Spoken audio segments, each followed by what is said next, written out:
পাগলও তো আল্লাহকে সেজদা করে। আরে তুই কি মাতাল, তোর মার ঘরে জন্ম নিয়া বাপের ঘরে ঘুমাইয়া 3 বেলা ভাত খাইয়া তুই জানোয়ার সেজদা করস না, একটা ওয়াক্ত নামাজ পড়স না, তুই মানুষের বাচ্চা হইলি কেমনে বেটা? এই বেহায়া বেনামাজি, আজকের সারাদিনে যারা এক ওয়াক্ত নামাজ পড়ো নাই, বের হবে এটা তুই বেটা বেশরম বেহায়া। তোর মালিক তোকে জন্ম দেয়, সৃষ্টি করে না? তোর আল্লাহর দেওয়া আসমান তুই ভোগ করো না? কার জমিনে তুই চলো বেটা? কার রোদ, কার বৃষ্টি, কার আলো, কার বাতাস? ঘটনা কি? আমিনতুম মান ফিস সামা, আল্লাহ বলে আসমানে যিনি আছেন আল্লাহ, তার থেকে নিজেকে নিরাপদ ভাবো না? হ্যাঁ হ্যাঁ, বাদ্দুকা খাবাই দেখা মনে করছো তুমি বান্দা আমি কিচ্ছু কইতাম না, তুমি তামসা মনে করছো? হ্যাঁ, ফুর্তি যৌবন, যৌবন তোমার বাপে দিছে, কথা বলে না কেন? যৌবন কারো বাপের দেওয়া? তো তোমার ভিতরের শক্তি, কামনা, বাসনা তো আল্লাহর দাও। আপনি একটা কথা শুধু বলেন, মনে করেন এখানে দুজন মহিলা দাঁড়াইছে, কথার কথা একটা উদাহরণ দিচ্ছি, তো একজন হলো আমার মা, আরেকজন হলো আমার স্ত্রী, কিন্তু দুজনই মহিলা, রক্ত মাংসে, শরীরের গঠনে, শরীরের অঙ্গ প্রত্যঙ্গ দুই নারীরই বরাবর, ঠিক কিনা বলেন? কিন্তু এই মা নামের যে মহিলাটা, আমি যখন তার দিকে তাকাই, আমার দিলের অবস্থা যেটা হয়, 1 মিনিট পরে 30 সেকেন্ড পরে যদি আমি স্ত্রীর দিকে তাকাই, ওই মহিলাটার দিকে তাকাইলে আমার দিলের অবস্থা ক্ষণিকের মধ্যে ভিন্ন রকম হয়। এই 30 সেকেন্ডে আমার দিল বদলে দিল যিনি, তিনি কে? যদি দুটোটা বরাবর লাগতো, কথা কয় না? যদি জ্বরের রোগীর মতো হইতো কামরুল ভাই, যে মিঠাটাও তিতা লাগে, তিতাটাও কি লাগে, যদি দুইজনকেই মা মনে হইতো, যদি দুইজনকেই স্ত্রী মনে হইতো, বলো না বাপ? আল্লাহ তাআলা তা বলেন, ভিন্ন ভিন্ন প্রবৃত্তি তো আমি দিয়েছি। মাকে দেখলে একরকম মনে হয়, স্ত্রীকে দেখলে আরেক রকম মনে হয়। এই হালাত, দিলের এই অবস্থাটা পরিবর্তন কে করছে? কার নাফরমানি করো? কার নাফরমানি?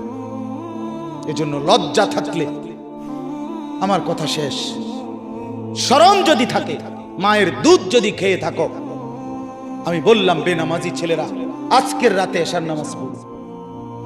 এখন প্রয়োজনে যদি শরীর না পাক থাকে, পেশাব করে পানি নিয়ে আনিয়ে থাকো, তো আজ রাতে গোসল করো, নতুন লুঙ্গি পরে নামাজে সেজদা দাও, চোখের পানি ফেলে আল্লাহকে বলো, মাওলা বহুদিন তোমাকে নারাজ করেছি, আজ ওয়াদা করছি আর তোমাকে নারাজ করব না। আল্লাহ বলবে, বান্দা আমি এখনই তোর পেছনের সব মাফ করে দিলাম। আল্লাহ বলে, বান্দা তুমি যদি রাত্রে আসো, আমি রাত্রেই আসবো, তুমি যদি দিনে আসো, আমি দিনেই আসবো। গুনাহ নিয়ে আসবা মাফ চাইতে রাতে, আমি আল্লাহ মাগফিরাত নিয়ে আসবো রাতে। তুমি আসবে যখন, আমি আসবো তখন। তুমি আসবা 1 বিগত, আমি আসবো 1 হাত। তুমি আসবা 1 হাত, আমি আসবো 2 হাত। তুমি আসবা হাঁটতে হাঁটতে, আমি আসবো দৌড়তে দৌড়তে। আও না বান্দা, আও, দেও সেজদা দাও, গোলামি করো, বন্দেগী করো, আমাকে ডাকো। কেন ভুলে গেলাম? মা গাররাক, মা গাররাক। আল্লাহ বলছে কোরআনে, মা গাররাক। এই মানুষ, এই আমার বান্দা, কেন আমারে ভুলে গেল? কেন ভুলে গেল? আমি কি সৃষ্টি করি নাই? আমি কি অঙ্গ প্রত্যঙ্গ দেই নাই? আমি কি এমন সুন্দর সুঠাম স্বাস্থ্য বানাই নাই? আমি কি এই চমৎকার চেহারার আকৃতি দেই নাই? আমি কি 2টা চোখ দেই নাই? আমি কি একটা জিহ্বা দেই নাই? আমি কি 2টা ঠোঁট দেই নাই? আমি কি তোমাকে বানাই নাই? বলে বলো না ছেলেরা, উত্তর দাও ভাই, রাত গভীরে উত্তর দাও। গভীর রাত, এখন কোটি কোটি মানুষ ঘুমায় গেছে, তুমি এখন বলো ইনসাফের সাথে। কত নারী দেখলে শখ মিটবে? কত উলঙ্গ ছবি দেখলে তোমার তৃপ্তি হবে? হ্যাঁ, মোবাইলে কত নগ্ন ছবি দেখলে তোমার আউশ মিটবে? বলো ভাইয়া, বলো বলো বলো, একটা ছেলে বলো। পৃথিবীর কত লক্ষ নারী দেখলে তোমার আর দেখতে মন চাইবে না? কত উলঙ্গ ছবি দেখলে তোমার আর মন চাইবে না? যে মদখোর, যে নেশাখোর, সে তো আটলান্টিক মহাসাগরের ভরা মদ খেলেও তার তৃপ্তি হবে। যে জুয়ারি, সে জুয়া খেলতে খেলতে তার যদি ভিটা মাটি বউ বাচ্চাও দিয়া দেয়, তারপরও তার জুয়ার নেশা যাবে না। যে নারীতে আসক্ত, তার তৃপ্তি হয় না। গুনাহ তৃপ্তি দেয় না, নাফরমানি তৃপ্তি দেয়। দুনিয়া একদমই অল্প, একদমই অল্প, একদমই অল্প, একদমই অল্প। আজকে যারা বৃদ্ধ মানুষ, আপনারা ভাবেন আপনি সেই ছোট্ট ছিলেন, আপনি কিশোর হলেন, তরুণ হলেন, যুবক হলেন, আজ অক্ষম, দুর্বল, বৃদ্ধ হলেন। আর কয়েকদিন, যে কোনো দিন আপনি কবরস্থানে। আজকের যুবক ভাই, তুমি ভাবো, তুমি তো প্রথম দিন যুবক ছিলে না, এক ছোট্ট কোলের বাচ্চা ছিলে। আজ তুমি ধীরে ধীরে তোমার সেই শিশুকাল চলে গেল, কিশোর কাল চলে গেল, তরুণ কালও চলে গেল। তাহলে পিছনের এই সময় যেহেতু গেছে, তো ধরে নাও যৌবন কালও চলে যাবে। কোনো সন্দেহ, কোনো সন্দেহ। বন্ধু আমার, নষ্ট হইও না, নষ্ট হইও না। জীবন বড় দামি, সময় বড় দামি, হায়াত বড়ই দামি। এত সুন্দর যৌবন নষ্ট করে দিও না। হাদিসের মধ্যে আছে, আল্লাহর নবী সাল্লাল্লাহু আলাইহি সাল্লাম বলছিলেন, লাকাদ হামামতু আন আমুরা ফিতিয়াতি, আমার মন চায় আমার যুবকদেরকে সঙ্গে নিয়ে আমি ঘরে যারা নামাজ পড়ে আমি তাদেরকে বের করে আনি, অথবা আমি তাদেরকে আগুন দিয়ে ঘর সহ জ্বালিয়ে দেই। নবীজির হাদিস এটা। নবীজি বলছে, আমার ইচ্ছে জাগে আমার যুবক সঙ্গীদেরকে নিয়ে আমি মুসলমানের ঘরে ঘরে গিয়ে বেনামাজি ঘরে নামাজ পড়ে তাদেরকে টেনে হিচড়ে বের করে আনি। কথা ছিল এই, কথা ছিল যুবক সমাজ গড়বে, কথা ছিল যুবক মানুষকে আল্লাহর দিকে ডাকবে, কথা ছিল যৌবনকাল আল্লাহর জন্য ওয়াকফ করবে।